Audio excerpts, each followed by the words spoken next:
தமிழ் கடவுள் முருகன் வட இந்திய கடவுளாம். அந்த ஒரு சர்ச்சை வந்துக்கிட்டு இருக்குது.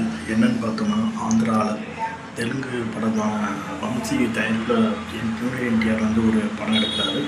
ஸோ நம்ம வம்சி தயாரிப்பு கொரட்டலா சீனிவாசன் டைரக்ட் பண்ண அந்த படத்தில் ஒரு சர்ச்சை கருத்து வந்திருக்குது. முருகன் வட இந்திய கடவுள் காரணம் சொல்கிறாங்க. நார்த் இந்தியாவில் அவர் பிறந்தனால அவர் சிவன் வட இந்தியாராம், அவர் பிறந்த முருகனும் வட இந்தியாராம். ஸோ அதனால் ஒரு இது போட்டுக்கிட்டு ஒரு ட்ரெண்டு பண்ணிகிட்டு இருக்கிறாங்க. ஸோ இதுதான் இப்போ இதாக போட்டு முருகன் என்பது தமிழ் கடவுள். 6 படை வீடுகள் தமிழ்நாட்டில். இப்போ வட இந்திய முருகன் தமிழ் கடவுள் வட இந்திய கடவுள் சொன்னாங்க. தமிழர்கள் கொந்தளிச்சிட்டு இருக்கிறாங்க. இதுக்கு மன்னிப்பு கேட்கணும்னு சொல்லிட்டு செந்தமிழன் சீமான் அவர்கள் மிகப்பெரிய போராட்டம் பண்ணிட்டு இருக்கிறாரு. ஸோ இதை நம்மளும் வரவேற்கணும்.